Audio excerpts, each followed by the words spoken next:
Hello students, आज आप लोग के सामने क्लास 12 इंग्लिश हिंदी मीडियम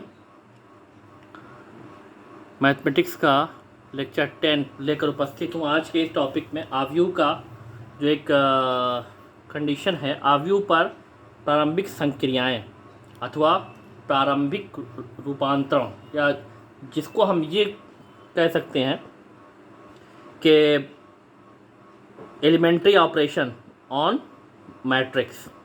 तो एलिमेंट्री ऑपरेशन या प्रारंभिक संक्रियाएं, अब ये इन संक्रियाओं की सहायता से हम इसका इन्वर्स हम निकाल सकते हैं या प्रतिलोम। तो अब आइए ये क्या होता है इस चीज़ को हम जानते हैं। जहाँ तक हम प्रारंभिक संक्रियाओं की बात करें, या इसमें ये दिया गया है कि आव्यूह पर प्रारंभिक संक्रियाएं अथवा प्रारंभिक रूपांतरण, या इंग्लिश में अगर इसको हम कहें तो एलिमेंट्री ऑपरेशन और elementary transformation on a matrix. तो अब इसके लिए ये क्या है, तो किसी आव्यूह की पंक्तियों तथा स्तंभों पर 3 प्रकार की संक्रियाएं हैं। संक्रियाएं के मतलब कि 3 के प्रकार का उस पर ऑपरेशन अप्लाई हो सकता है, जिन्हें हम प्रारंभिक संक्रियाएं अथवा प्रारंभिक रूपांतरण कहते हैं। मतलब इन संक्रियाओं की सहायता से हम कुछ इनमें चेंजेस के ला सकते हैं, कुछ बदलाव, जो भी आपका आव्यूह है उसमें हम कुछ चेंज कर सकते हैं। तो इसमें जो पहली जो कंडीशन है वो है प्रारंभिक पंक्ति रूपांतरण। अब ये 2 टाइप की होती है कि पंक्ति रूपांतरण भी होती है और स्तंभ रूपांतरण भी इसमें होता है। तो पहला जो इसमें है वो ये कह रहा है कि प्रारंभिक पंक्ति रूपांतरण या एलिमेंट्री रो ट्रांसफॉर्मेशंस। तो अब इसके लिए ये है क्या और ये क्या क्या है इनमें, इस चीज़ को हम जानेंगे। तो इसमें ये कह रहा है कि किसी आव्यूह की पंक्तियों पर की जाने वाली निम्नलिखित 3 संक्रियाओं को प्रारंभिक पंक्ति अथवा प्रारंभिक पंक्ति रूपांतरण कहते हैं। मतलब कोई भी अगर आव्यूह है, उस आव्यूह की पंक्तियों पर ये 3 अगर संक्रियाएं की जाती हैं तो उन्हें हम प्रारंभिक पंक्ति रूपांतरण कहते हैं। अब ये जो 3 रूपांतरण हैं ये क्या क्या हैं, अब इसको हम आइए जानते हैं। तो इसमें ये दिया है पहला इसमें ये कह रहा है कि किन्हीं 2 पंक्तियों पर परस्पर विनिमय का मतलब होता है इंटरचेंज, या एक का दूसरे में परिवर्तन। तो अब इसके लिए हम ये कहें अगर कि किसी आव्यूह की आईवी तथा जेवी पंक्तियों के परस्पर विनिमय को प्रतीकात्मक रूप में, मतलब एक ये आपका आव्यूह है, ए है, ये है इसकी पहली पंक्ति मतलब R1, ये है ये दूसरी R2, ये है R3।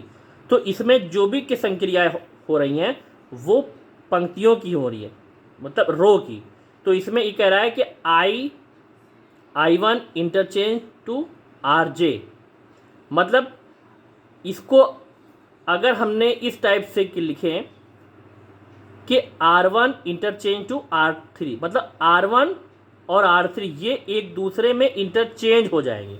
मतलब पहली पंक्ति तीसरे में आ जाएगी और तीसरी पहले के स्थान पर आ जाएगी। जैसे इसमें ये जो है कि पहली है पंक्ति, इसके एलिमेंट है 3 2 4।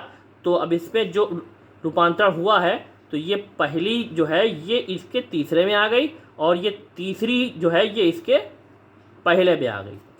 मतलब कहने का मतलब ये है कि अगर कोई भी आव्यूह है तो उसकी किसी पंक्ति को उसकी दूसरी पंक्ति में हम इंटरचेंज उसके साथ कर सकते हैं, ठीक। तो उस पर कोई फर्क नहीं पड़ेगा। ये है पहली इसकी कंडीशन। दूसरी कंडीशन इसमें ये है, ये कह रहा है कि किसी पंक्ति के अवयवों का एक शून्येतर संख्या से गुणन, मतलब कि अगर कोई भी पंक्ति है उस पंक्ति में किसी कांस्टेंट से अगर हम गुणा कर दें किसी पंक्ति में स्पेशल, भाई अभी तक ये था कि अगर किसी कांस्टेंट से किसी आव्यूह में हम गुणा करते थे तो वो जो भी गुणा होगा उस आव्यूह में जितने भी अवयव हैं सब में होता था।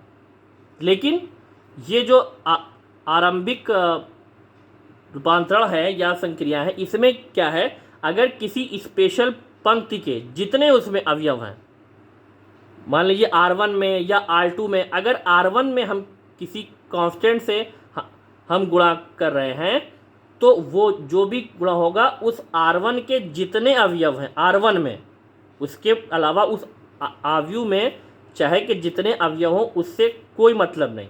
लेकिन अगर कि गुणा हम R1 में कर रहे हैं, मान लीजिए इसमें ये दिया है 2 से, ये A है एक आव्यूह, और इस R2 में क्या कर रहे हैं, 2 इंटू R2 हमने किया, मतलब R2 में 2 से मल्टीप्लाई हमने कर दिया। तो अब जब R2 में 2 से मल्टीप्लाई किया तो देखिए ये R2 है, इसमें जब 2 से मल्टीप्लाई होगा तो 2 0 0 आ गया, 2 1 2 हो गया, 2 2 4 हो, ये आ गया। अब ये इस पर कोई फर्क नहीं पड़ने वाला, ये इसके समतुल्य है, ठीक है। और इस चीज़ को अगर के दिखाना है, इसी को ये कह रहा है कि किसी आव्यूह की IV पंक्ति के प्रत्येक अवयव का शून्येतर संख्या k से गुणन प्रतीकात्मक रूप में Ri और 2k इंटू Ri द्वारा निरूपित किया जाता है। तो ये इस टाइप से दूसरी कंडीशन। पहली कंडीशन थी कि किसी पंक्ति को किसी दूसरी पंक्ति के साथ इंटरचेंज कर सकते हैं। दूसरा ये है किसी भी पंक्ति के प्रत्येक अवयव में किसी कांस्टेंट से हम गुणा कर सकते हैं तो भी उस पर कोई फर्क नहीं पड़ेगा। तीसरी जो कंडीशन है, तीसरी कंडीशन में ये कह रहा है कि किसी पंक्ति के अवयवों में किसी अन्य पंक्ति के संगत अवयवों को एक शून्येतर संख्या से गुणा करके जोड़ना, मतलब कि किसी आव्यूह के IV पंक्ति के अवयवों में JV पंक्ति के संगत अवयवों को शून्येतर संख्या k से गुणा करके जोड़ने को प्रतीकात्मक रूप में Ri में जो कुछ चेंज होगा वो Ri में होगा। तो इसमें Ri के साथ हमने क्या जोड़ा, ये Rj में k से गुणा किया एक कांस्टेंट से, और फिर Ri और ये k Rij को इसको जोड़ सकते हैं, तो इस पर कोई फर्क नहीं पड़ेगा। अब एग्जाम्पल के लिए कि जैसे ये एक आव्यूह है A, तो इसमें क्या कर रहे हैं, R3 में क्या कर रहे हैं, R3 और हमने R2 में -2 से गुणा किया और इन दोनों को जोड़ दे रहे हैं। तो अब यहाँ पे अगर हम देखें जो कुछ चेंज होगा वो R3 में, तो अब ये R3, ये है R3 है ये, इस R3 में क्या करना है, -2 R2, तो R3 का ये पहला अवयव है।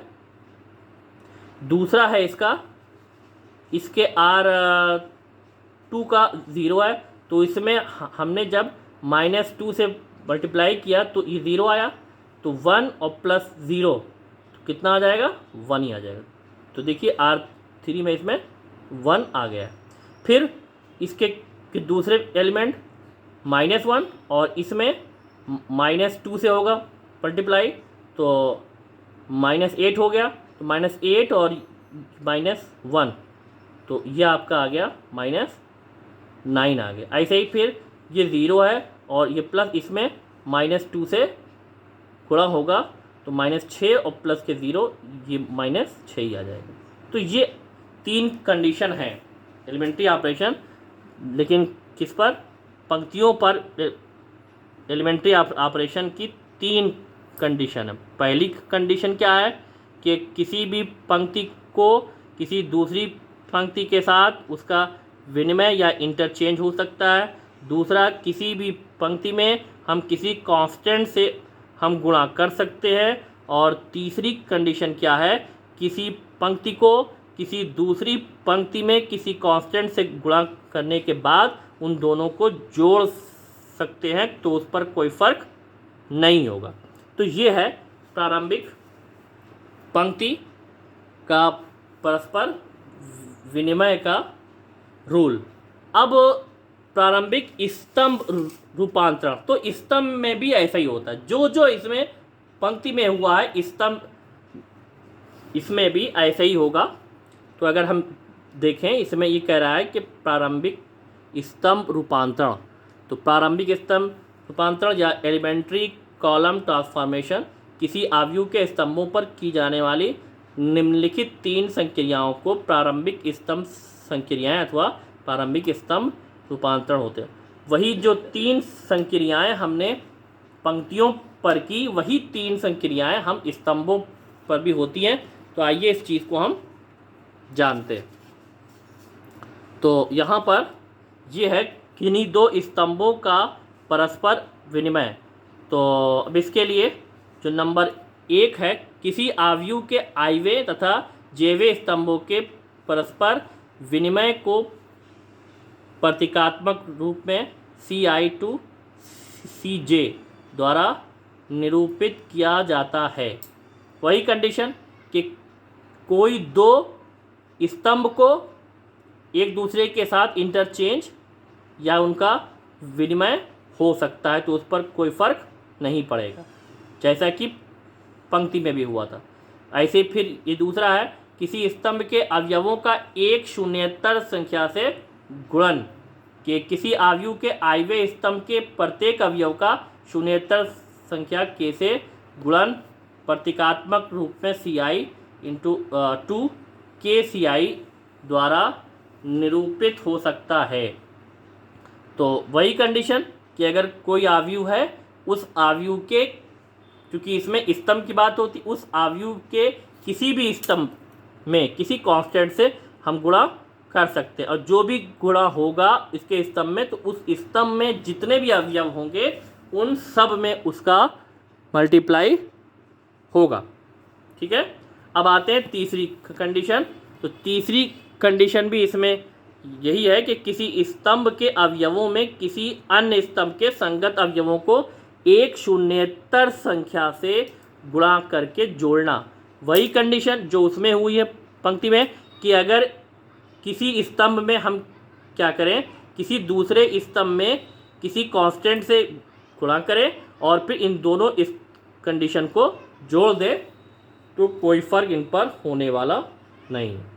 ठीक, तो ये है elementary operation on row and on column, या स्तंभ पर प्रारंभिक पंक्ति रूपांतरण और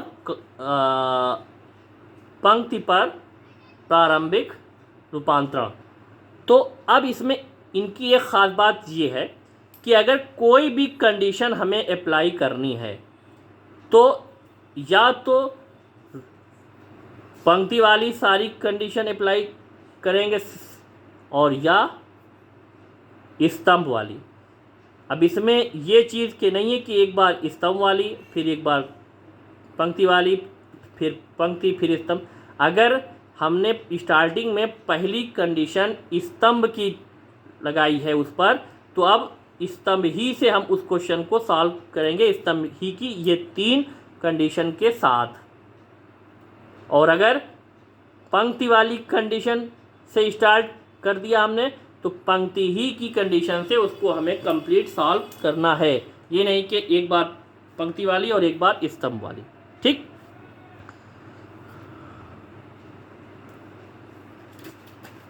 नेक्स्ट इसमें अब है तुल्य आव्यूह। तुल्य आव्यूह, यदि आव्यूह A पर एक अथवा एक से अधिक प्रारंभिक रूपांतरणों का प्रयोग करने पर आव्यूह B प्राप्त होता है, तो A तथा B को तुल्य आव्यूह कहते हैं। इसे हम इस प्रकार से सकते हैं, भाई अगर एक आव्यूह A था, उस पर हमने ये कोई संक्रिया अप्लाई की, चाहे स्तंभ वाली हो चाहे पंक्ति वाली, तो उससे हमें एक दूसरा आव्यूह B प्राप्त हो गया।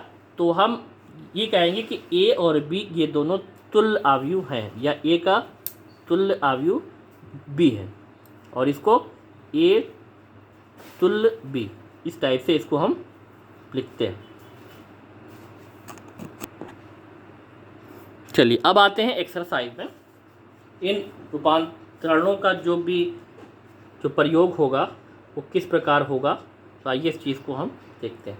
एक क्वेश्चन है, इसमें ये कह रहा है कि ए एक अवयव है जिसके ये अवयव हैं का व्युत्क्रम अवयव ज्ञात कीजिए। व्युत्क्रम का मतलब ए इनवर्स, ठीक है। तो इसका अगर व्युत्क्रम अवयव हमें निकालना है तो इसके लिए हम क्या करते हैं। अब एक तो कंडीशन ये है कि अगर कोई भी अवयव है उसके साथ उसके यूनिट अवयव का अगर मल्टीप्लाई हो जाए, तो अब इसको एक चीज़ का ध्यान रखिए कि a इक्वल टू हम आई ए ये लिख सकते हैं, जहाँ पे आई क्या है, आई एक आइडेंटिटी अवयव है। अब एक चीज़ ये देखना है कि इसका जो ऑर्डर होगा वो इस अवयव के ऑर्डर के इक्वल ही होगा। तो इधर वाले इसमें a लिख देंगे हम, ये 1, ये 3, 2, ये 7, जो a इसमें है उसको लिख दिया इधर। अब जो i होगा इसी ऑर्डर का, तो ये 1, ये 0, ये 0 और ये 1, और ये है इधर a। अब हमें क्या करना है, इस चीज़ का ध्यान आपको देना है कि इसमें अब इधर जो है ये इसको इस i के इक्वल बनाना है, मतलब इसके इक्वल इसको बनाना। अब ये चाहे जो हो जाए इससे नहीं मतलब, लेकिन ये हमें इसको आइडेंटिटी मैट्रिक्स या यही जो आपका है i इसी के इक्वल बनाना है। लेकिन अब इस पर जो संक्रियाएं अप्लाई होगी वो कोई भी अप्लाई कर सकते हैं, वो 3 चाहे स्तंभ वाली चाहे रो वाली कोई भी इस पर अप्लाई करेंगे। अब एक ख़ास बात इसमें और भी है कि जो भी संक्रियाएं अप्लाई होंगी वो इस पर भी होंगी अप्लाई और इस पर भी होगी, ये नहीं कि सिर्फ इस पर हो जाए, ठीक। तो अब इसमें भाई यहाँ पर ये 1 है, इसको हम 0 बनाएं या इसको हम 0 बनाएं, क्योंकि यहाँ पे क्या आना है, यहाँ 0 आना है, यहाँ तो 1 लाना है। इसको हम 0 कैसे बना सकते हैं भाई, इसको अगर हमें कि 0 बनाना है तो अब एक चीज़ तो ये देखिए कि ये 2 है भाई, चेन इसी में होगा। तो अब इसके लिए हम क्या करें भाई, ये R2 पर हम स्तंभ वाली लगा रहे हैं, पंक्ति वाली, जो चेंज होना है वो R2 में होगा, ठीक। अब क्या होना है इस चीज़ को ध्यान दीजिए, ये 2 है और ये है 1, क्योंकि इससे अगर के मान लीजिए ऐड हो जाए तो ये 2, अगर ये -2 हो जाए तब इन दोनों का जो एडिशन आएगा वो 0 आ सकता है। तो इसका मतलब ये क्या है, ये R2 है, ठीक, ये है R2। अगर इसमें -2 से मल्टीप्लाई करें तो अब जो भी मल्टीप्लाई होता है वो पूरी पंक्ति में होगा, मतलब R1 में। तो इसका मतलब ये अब चाहे प्लस रखें और चाहे -2, ये R1 हो जाएगा, ठीक। अब ये एक आपका फार्मूला बन गया, यही फार्मूला इसमें अप्लाई होगा। तो अब देखिए, अब अगर ये 2 है, इसमें हमने -2, तो ये 0 हो जाएगा। तो यहाँ पर जो कंडीशन आएगी इसके हिसाब से ये तो बनी रहेगी, क्योंकि इसमें कोई चेंज होना ही नहीं है। तो ये 0 हो गया, ठीक। अब ये है 7, यहाँ पे इस चीज़ को हम दिखा भी दे रहे हैं, ये है 7 R2 में। अब -2 ये आपका है R1 है 3, सॉल्व होगा कितना आ जाएगा, और ये 7 और ये 3 दूनी 6, तो -6, ये 1 आ गया। तो यहाँ पर ये 1 आ गया, ठीक। तो ये अभी इस A पर अप्लाई हुई, लेकिन अब जो संक्रिया होगी अब इस पर भी अप्लाई होगी। तो इसमें तो कोई चेंज होना ही नहीं है, जो चेंज होना है वो R2 में होना है, ठीक। तो अब यहाँ पर क्या होगा, वही फार्मूला इसमें हम लिख दें भाई कि 0 R2, फिर ये -2 × 1, जब सॉल्व होगा तो -2 आ जाएगा, ठीक। इसमें भी ऐसे भाई ये R2 1 है और ये माइनस, और -2 इंटू 0 सॉल्व होगा तो 1 आ जाएगा। तो ये आ गया, और ये ए आपका अभी ऐसे ही रहेगा। अब यहाँ पर ये 1 आ गया, ये 0 आ गया, ये 1 आ गया। अब यहाँ पर अगर के 0 आ जाए तो इस आइडेंटिटी मैट्रिक्स ये हो जाएगा। तो इस 3 की जगह पे हमें क्या लाना है, 0 लाना। अब 3 की जगह पे 0 कैसे आएगा, इस चीज़ को हमें देखना है। और ये चीज़ इसको भी ध्यान में रखना है कि जो भी कंडीशन अप्लाई होगी वो अब पंक्ति वाली ही होगी। भाई ये 3 है और इसी में हमें चेंज करना, तो ये R1 ही में अब चेंज होगा, जो चेंज होगा R1 में। ठीक, तो जब R1 में होगा, अब क्या चेंज होगा इस चीज़ को हम देखते हैं। भाई ये 3 है और इसके साथ अगर ये -3 हो जाए तो ये 0 आ जाएगा। तो इसका मतलब ये R1 इसके साथ -3 और ये क्या है, ये R2। ये फार्मूला आपका ये बन गया। अब ये फार्मूला इस पर अप्लाई करेंगे। अब ये फर्स्ट ही में होना है ये, तो ये 1 है R1। अगर इस फार्मूले में आप देखो तो ये R1 और ये माइनस, ये 0 है तो -3 इंटू 0 और ये आपका आ गया 1। तो इसमें 1 ही रहे। ठीक, फिर यहाँ पे ये 3 और फिर -3 इंटू 1 सॉल्व होकर ये 0 आ गया। अब इसमें तो कोई चेंज होना ही नहीं है, तो ये 0 ये 1 ऐसे ही आ जाएगा। यहाँ पर अब ये इसमें चेंज होना है, इसके R1 में। तो अब इसका जो R1 क्या आएगा, भाई इसमें R1 है 1 और फिर -3 और ये है R2 है इसका -2। तो ये आप गया 1 और +6 ये 7 आ गया, यहाँ पर 7। अब ये 0 है और फिर -3 और ये 1, तो ये -3 आ गया। और इसमें आकर आपका आ गया -2 ये 1 और ये A। ठीक, ये कंडीशन आपकी आ गई। अब जब ये आ गया तो यहाँ पर ये आपका आ गया I। ठीक, और ये आपका ऐसे ही ये रहेगा, ये 7 -3 -2 ये 1 हो गया और ये है A। ये उठ के इस तरफ आ जाएगा, तो I और ये इंटू A इनवर्स है ये 7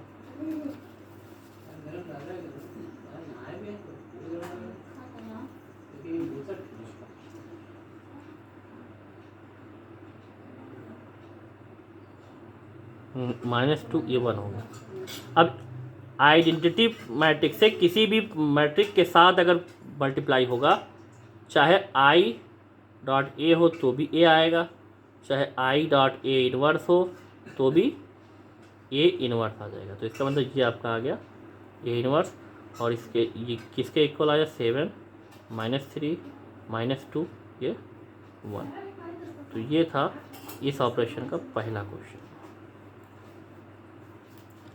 तो फ़िलहाल तो ये बहुत लेंदी हो जाएगा, आज के लिए इतना ही। और जो क्वेश्चन है उसको आप लोग लगाइएगा। अभी एक दिन और इसकी जो क्वेश्चन है, जो कंडीशन है वो दी जाएगी, इसको आप लोग सॉल्व कीजिएगा। Thanks for watching.